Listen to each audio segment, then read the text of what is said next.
What's going on, guys? I'm Aaron from PhoneDog.com, and the Android phones, well, they keep coming, even in 2011. You have the Motorola Atrix 4G, an awesome high-end Android phone, 1 GHz Tegra 2, dual-core processor, 4-inch display, 5-megapixel camera, pretty cool device in terms of specs, in terms of speed, and more. It's available on AT&T now for $199.99. Then you have the Nexus S, a device that came out late last year and is a good device as well. 1 GHz single-core processor, but 4-inch display, 5-megapixel camera, Android 2.3 gingerbread on this device as opposed to Android 2.2 on this one. Now, in typical Phone Dog fashion, what do you do when you have two phones that are good on two different carriers? You do a dogfight. That's what we're going to do, one between the Motorola Atrix 4G and the Samsung Nexus S. But first, special thanks to our friends at Best Buy Mobile. They're going to hook us up with two of these so we can give them away to you later on in the One Paw Bandit game. So if you do go in to get these, you walk out working, you get that email, the web, all that good stuff set up. Enough of that, let's figure it out. Which one of these is the best? Which one of these is the most have device?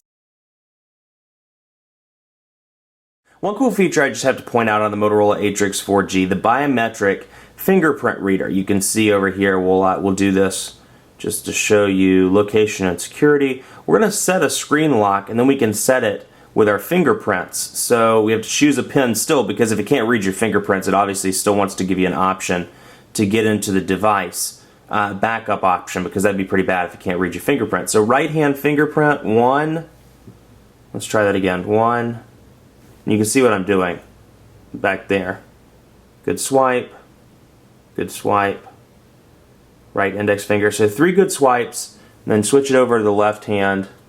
Probably not a good swipe. Nope. Thought so. There we go. And it's almost like you have to hold it like this and get it straight down.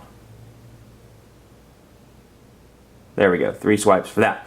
So successfully completed. Now when you turn it off, instead of using the typical unlock screen or drawing something, you can just swipe that finger down. Bam. Let's take a look at the phone application, since obviously they are different. This one running Blur, this one running a vanilla version of Android. You can see that the tap system at the top is pretty similar. Dialer, recent, contacts, and favorites. Buttons are a little larger, whereas the Android 2.3 has gone to this kind of reserved button layout, which I think looks fantastic. The difference here, when you type a number, and if they're in your contacts list, you type in 555 and it brings up Aaron Baker, for example. It'll bring it up here, and then, or if you're not dialing somebody, it'll show you your most recent call, either your recent call or missed call, whatever. So on the bottom you'll see the send key, the voice dial key, and then add to contacts once you dial in a number. Now on this one, you can see, very just typical layout here. We can dial, and that's what it looks like. Very colorful, very clear screen. You have your call log, your contacts, and then your favorites as well. And Old Man Baker happens to be one of my favorites. So no huge differences here between these two devices, at least the way it looks, but some minor layout things.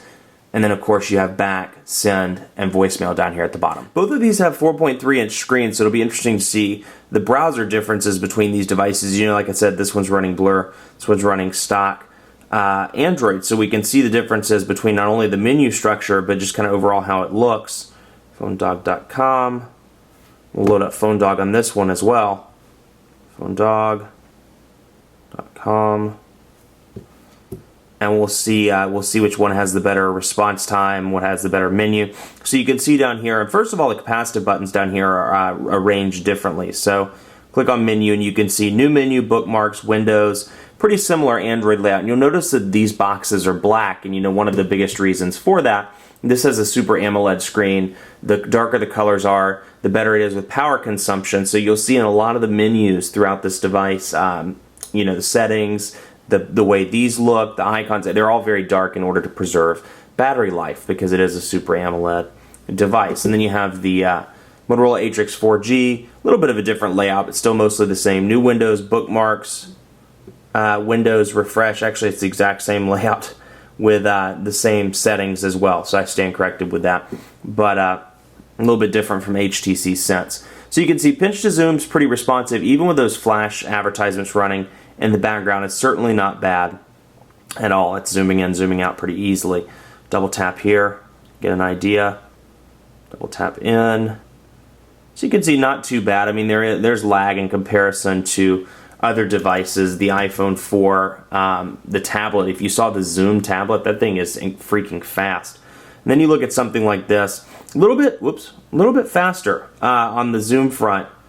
You notice pinch to zoom is a little bit faster on that device. Like I said, even with the flash advertisements running in the background, that's to me noticeably faster than the Atrix 4G. So you can see pretty responsive, double tap responsive as well, and like I said, the pinch to zoom is fairly responsive. So you can do just like I've shown off in other videos before. You can open up a second window. You can decide, I don't want to go to the Google search. I want to go back to Phone Dog.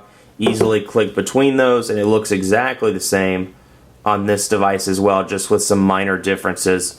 And maybe this is just me picking, but you'll see that the new window looks a little bit different. Instead of X's, there's minuses, etc. Those are the only minor differences that you'll see in the browser. But both good performances, but I have to give the credit to the Nexus S. Camera time. Both of these have 5 megapixel cameras, and we're going to put them to the test. Now, what I will tell you with the Atrix 4G is this 5 megapixel camera, in my opinion, is better than the 8 megapixel camera on the some of the other devices, like the Motorola Droid X, the 5 megapixel camera on the Droid 2. I think it's an improvement, whatever they've done. It's less grainy to me, and all around a better camera. So that's not going to work. Let's get this zoomed in. See if we can get this zoomed in. I have the Epic 4G here for a sample picture. There we go. Okay. So you can see that's what it looks like. Pretty clean picture, in my opinion. And I know it's hard to see on camera, but a pretty clean picture there. And then let's do the Samsung one. Now, frustration for me, I've said this in a bajillion videos, so I'm sure you know what's coming. There's no physical camera button, so you have to press and hold. So if you have shaky hands, or you're in the middle, it's windy outside, or something where the phone can shake, it may not be the best picture for you. But let's focus and zoom in on that as well. And you're not, like I said, you're not going to really be able to see this on the camera. You're just going to have to take my word for it. But we can take a look at these side by side and kind of try and get an idea of the differences. Let's see here. Focus in on today. And then you can see the differences there. And that's a little bit bigger. It's taking up the full screen on the Atrix. So a little bit of a bigger picture. But, I have to give it slightly to the Nexus S. I think the picture's more real. You can very easily see the letters on the keypad, and I have a big halogen light shining down on the left side, so it really captured that on the yellow button, in my opinion, as opposed to this one. So don't get me wrong, certainly a great picture on the Atrix 4G, and much better to me than the Droid X and the Droid 2, but I'd have to give the narrow edge to the Nexus S on the camera front. Let's take a look at speed tests pretty quickly here, get an idea of what those are like. T-Mobile's HSPA, this is not an HSPA Plus device. This is an AT&T HSPA Plus 4G, if you will, device. So let's take a look and see what we come up with in terms of speed test numbers. Then we'll run a quadrant standard score as well. Let's see. Make sure these are loaded. That's on Charlotte. Okay, here they are, both loaded on Charlotte. Let's begin the test and see which one's the best. Like I said, begin the test and see which one's the best. That was a rhyme. Oh, that was a rhyme. Like it's some time. Anyway, HSPA Plus 4G, that was a really bad rhyme. 4G HSPA, not 4G. It's running just standard 3G. But still, you look at the speeds, 3.2 roughly, 3.2 kilobits or megabits per second. Let's switch this over, actually. I'm tired of converting. 3.16 megabits per second, 1.7 megabits per second on the upload. Terrible upload speed here, 95 kilobits per second. That's pretty miserable. And we'll throw it back. Not sure why it's picking up a server from that far away. Let's see. Okay, there we go. And we'll throw that over to there. And we'll try it one more time just to make sure. And then we'll run the quadrant standard score. Call it a day. So again, 3.39 megabits per second on the Nexus S. Upload speed looks pretty decent too. Download on the Atrix, about 2.3 megabits per second on the upload. Still, I mean, it's about 0.15, not great in terms of the upload as well. So I mean, I have to, by far the winner is the Nexus S there. And I'll tell you, T-Mobile, both HSPA Plus and just 3G in general, has been fantastic in this area. So something to keep in mind. Again, that's just the Charlotte metro area. Maybe different where you are, but in terms of speed tests, I have to give it to the Nexus S. Let's do a quick quadrant standard test. Whoops. Let's see. Quadrant standard. There we go. Do a quick quadrant standard here. And quadrant standard is not officially supported by the Nexus S or Android 2.3, so take this with a grain of salt. But we'll take a look and run the full benchmark just to get an idea. Okay, it worked flawlessly that time, so I'm sorry I turned the camera off, but you can see speed test, huge difference here, 2,526 on the Atrix, 1,309 on the Nexus S. You know, that said, I mean, blazing fast on the Atrix, decent on the Nexus S. That said, you know, in day-to-day use, it doesn't make a difference. Honestly, both of these devices are just as fast.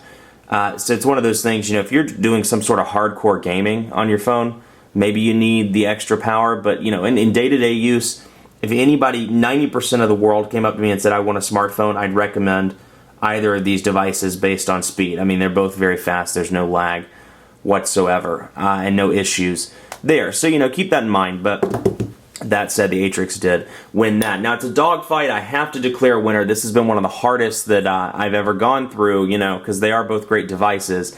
But I'm going to have to give the narrow win. Yes, I know I say that every video. The narrow win to the Nexus S. This is, to me, is the slightly better device, even though, you know, the con here, poor sales channels. You cannot go into T-Mobile store and buy this device. You have to go to Best Buy.